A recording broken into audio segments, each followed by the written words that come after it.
बिस्मिल्लाहिर्रहमानिर्रहीम। अस्सलाम वालेकुम दोस्तों, एक नई वीडियो के साथ हाजिर हैं। चले अपनी वीडियो स्टार्ट करते हैं। कुछ दिन से मैं बिजी था थोड़ा सा, कुछ ज़ुहाई एयर शो की तस्वीरों के ऊपर जो एक मैंने वीडियो बनाई, फिर उसके पास F-16 के ऊपर एक वीडियो बनाई, जी F-17 थंडर की एक तस्वीर के ऊपर वीडियो बनाई। लेकिन इन्हीं दिनों के अंदर कुछ ऐसे मामला यूक्रेन के अंदर चल रहे थे जो कि बहुत ज़्यादा इंपॉर्टेंट थे और वो इतने खतरनाक मामला थे कि वो इस पूरी दुनिया को एक जंग की लपेट में ले सकते थे। मसलन हुआ कुछ यूं, जो सबसे पहले खबर चली वो ये थी कि रूस के कुछ मिसाइल जो हैं वो पोलैंड के अंदर जाके गिरे हैं। अब ये खबर बड़ी जो है वो खतरनाक है। वो किस तरह से खतरनाक है कि ठीक है, रूस जो है वो यूक्रेन के ऊपर तो हमले कर रहा है, उसकी फौजें जो है वो यूक्रेन के ऊपर कब्जा कर रही हैं, यूक्रेन के अंदर जो है वो कार्रवाइयां कर रही हैं, और उसकी रीजन ये है कि ना यूक्रेन यूरोपीय यूनियन का जो है वो हिस्सा है और ना यूक्रेन जो है वो नेटो कंट्रीज का हिस्सा है, नेटो इत्तेहाद का हिस्सा है। क्योंकि अगर यूक्रेन यूरोपीय यूनियन का हिस्सा हो तो सारे यूरोपीय ममालिक जो है वो यूक्रेन के साथ खड़े हों, और अगर यूक्रेन जो है वो नेटो इत्तेहाद का हिस्सा हो फिर तो सारे ममालिक जो हैं वो मिलकर रूस के ऊपर हमला कर देंगे। क्योंकि नेटो इत्तेहाद के अंदर एक शिक ऐसी है कि अगर किसी एक मुल्क के ऊपर हमला होता है जो कि नेटो इत्तेहाद का हिस्सा है तो वो तमाम ममालिक के ऊपर हमला तस्वर किया जाएगा और तमाम ममालिक मिल के उस हमला आवर को जो है वो जवाब देंगे, जिसके अंदर अमेरिका भी आ जाता है,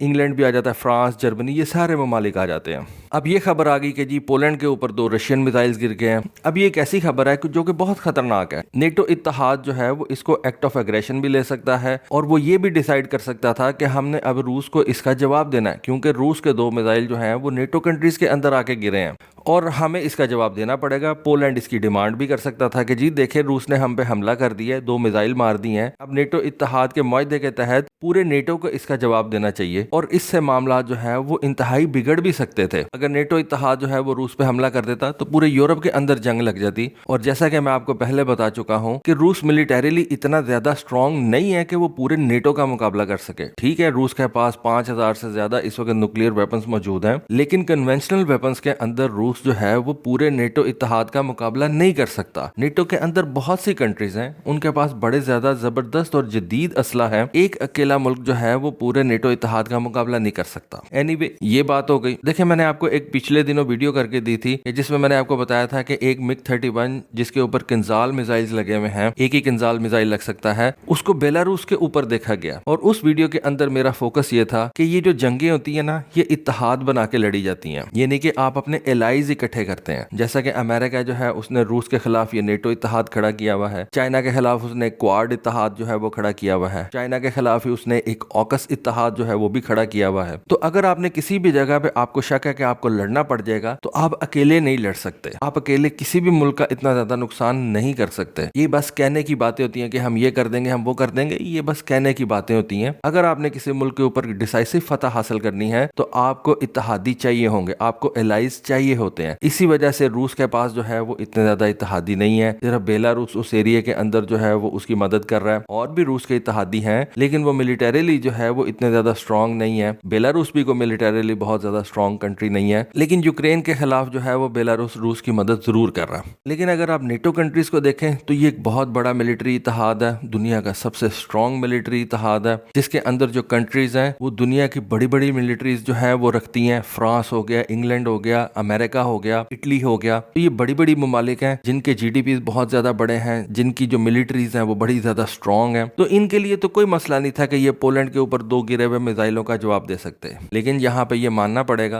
कि इन ममालिक ने रिस्ट्रेंट का मुजाहरा किया, और जब भी कोई ऐसा मामला हो जाए तो उसमें रिस्ट्रेंट जरूर दिखानी चाहिए। पहले चीजों को देख लेना चाहिए और उसके बाद जो है वो जवाब देना चाहिए, क्योंकि ये चीजें किसी बड़े जो है वो नुकसान का पेश खैमा बन सकती हैं। एनीवे, हुआ क्या, जब बात खुली तो उस वक्त ये पता चला। अब यहाँ पे मुझे ना यूक्रेन की थोड़ी सी नीयत के ऊपर भी शक आ रहा। मैं आपको इससे पहले एक वीडियो बना के दे चुका हूँ कि S-300 मिसाइल सिस्टम जो रूस ने बनाया था उसके अंदर ऐसी प्रोविजन रखी गई है कि इस मिसाइल को आप सरफेस टू एयर मिसाइल के तौर पे भी इस्तेमाल कर सकते हैं और इसी मिसाइल को आप सरफेस टू सरफेस मिसाइल के तौर पे भी इस्तेमाल कर सकते हैं, यानी कि लैंड टारगेट्स के ऊपर भी इस्तेमाल कर सकते हैं। ठीक है, लैंड टारगेट्स पे इस्तेमाल करते हुए इसकी जो एक्यूरेसी है वो उस तरह से नहीं होगी, लेकिन फिर भी S-300 मिसाइल को आप सरफेस टू सरफेस यानी कि लैंड टारगेट्स के लिए भी इस्तेमाल कर सकते हैं। और बाद में जब कहानी खुली तो पता यही चला कि 15 नवंबर को पोलैंड के ऊपर जो 2 मिसाइल आके गिरे थे वो बेसिकली यूक्रेन के S-300 एयर डिफेंस सिस्टम के थे। लेकिन आपको पता है कि ये जो वेस्टर्न कंट्रीज है ना, ये इंसान के बच्चे तो है नहीं। इन्होंने आपको पता है क्या इल्जाम लगाना शुरू कर दिया कि जी ये है तो बेसिकली एक रशियन मिसाइल ही। जी वो यूक्रेन ने मिसाइल चलाया, ठीक है, ये पुराना सोवियत इरा का मिसाइल है, लेकिन मिसाइल तो ये इस वक्त यूक्रेन की प्रॉपर्टी था। यूक्रेन वाले इसको इस्तेमाल कर रहे थे, यूक्रेन की मिलिट्री ने इसको चलाया और वो मिसाइल जो है जाके पोलैंड के ऊपर गिर गया। लेकिन वेस्टर्न कंट्रीज ने कहना शुरू कर दिया कि जी इसमें भी रूस का ही कसूर है, क्योंकि मिसाइल तो रशियन ही है ना, मिसाइल तो सोवियत इरा का ही बना हुआ ना, भले ही इसको यूक्रेन ने चलाया जिसने भी। तो एनीवे ये तो वेस्टर्न कंट्रीज ने प्रोपेगेंडा करना ही होता है, क्योंकि उनका प्रोपेगेंडा चलता भी है, इस वजह से ये उन्होंने प्रोपेगेंडा करना ही था और उन्होंने इसका भी ब्लेम जो है वो रूस के सर पे रख दिया। हालांकि ये मिसाइल जो है ये यूक्रेन ने चलाया था। अच्छा, अब इसमें मैं ये क्यों कह रहा हूँ कि ये यूक्रेन की एक चाल नजर आती है, क्योंकि जब ये मिसाइल फायर हुआ ना और पोलैंड के अंदर जाके गिरा तो ये यूक्रेन का प्रेसिडेंट है ना ज़ेलेंस्की, उसने कहा जी ये मिसाइल जो है ये रशिया से फायर हुए हैं। आप इस मुल्क के सदर हो, आप उस मुल्क को चला रहे हो, आपको यही नहीं पता कि आपकी मिलिट्री जो है वो क्या कर रही है, ये मिसाइल उसने कहां से फायर किया और जाके पोलैंड के ऊपर गिर गए। क्या आप इस तरह की स्टेटमेंट देके दुनिया के अंदर थर्ड वर्ल्ड वॉर लगाना चाहते हो? ये बहुत ही इररिस्पॉन्सिबल स्टेटमेंट थी। आपने अपनी मिलिट्री से ही नहीं पूछा कि ये मिसाइल कहां से चला और आपने कह दिया कि जी ये रशिया ने चलाया। अब पोलैंड के वहां पे 2 बंदे मर गए, तो अगर नेटो कंट्रीज जो है वो इसके रिटेलिएशन में रूस के ऊपर हमला कर देते तो आपका तो कुछ बीच में बचना ही नहीं था। उन्होंने आपस में भी खत्म हो जाना था, लेकिन आपका भी बीच में कुछ नहीं था बचना। और ये सारा उस वक्त हो रहा है, आप इस तरह की बातें उस वक्त कर रहे हो जब आपके मुल्क के अंदर इंतहाई खतरनाक हालात जो है वो हुए हैं, क्योंकि रूस ने इस वक्त जो है वो आपके पावर प्लांट्स को निशाना बनाना शुरू कर दिया। आपकी तकरीबन 40 लाख अवाम जो है वो इस वक्त अपने सिटीज के अंदर नहीं रह सकती। आने वाले दिनों के अंदर सर्दी बढ़ेगी यूक्रेन के अंदर, यूरोप के अंदर तो वैसे ही सर्दी बड़ी ज्यादा होती है। और अगर आपके पास बिजली नहीं होगी, आपके पास एनर्जी रिसोर्सेज नहीं होंगे,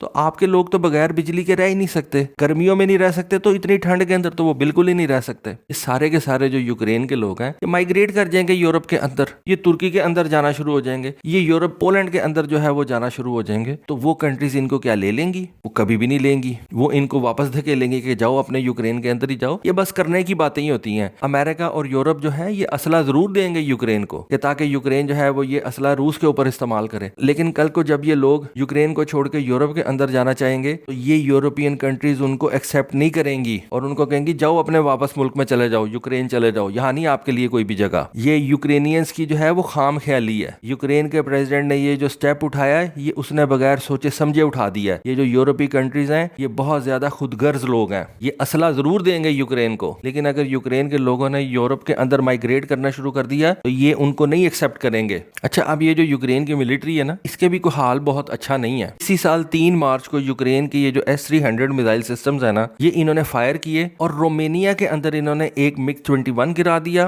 और रोमेनिया का एक हेलीकॉप्टर इन्होंने ये S-300 मिसाइल मार के गिरा दिया। अब उस वक्त जंग जो है वो यूक्रेन और रूस की लगी हुई थी, इन्होंने मिसाइल दूसरी तरफ फायर कर दिया। मिसाइल फायर करना था रूस की तरफ, इन्होंने S-300 मिसाइल जो है वो रोमेनिया में फायर कर दिया और रोमेनिया का एक MiG-21 जो उस वक्त उड़ा था उसको गिरा दिया, रोमेनिया का एक पूमा हेलीकॉप्टर था उसको गिरा दिया। ये तो इनके हालात हैं। अब यूक्रेन की मिलिट्री ने ये S-300 मिसाइल जो है उसको पोलैंड के ऊपर फायर कर दिया, तो काम तो खुद यूक्रेन गलत कर रहा है। इसी साल जब रूस ने हमला किया यूक्रेन के ऊपर तो जंग के पहले महीने के अंदर यूक्रेनियंस ने अपना ही एक Su-27 जहाज जो है ये S-300 मिसाइल मार के गिरा दिया था, अपना ही एक जहाज गिरा दिया। ये जो सरफेस टू एयर मिसाइल चलाने वाले लोग होते हैं ना, इनकी प्रैक्टिस बड़ी जबरदस्त होनी चाहिए। आपको याद होगा कि ईरान ने यूक्रेन का एक सिविलियन त्यारा जो है उसको मार गिराया था। वो समझे कि जी ये कोई अमेरिका की तरफ से हमला होने आ रहा है, ईरानियंस ने एक यूक्रेन का सिविलियन त्यारा मार गिराया। इंडिया ने अपना जो है वो एक हेलीकॉप्टर मार गिराया था। यूक्रेनियंस ने अपना Su-27 जहाज जो है अपने मुल्क में ही गिरा दिया।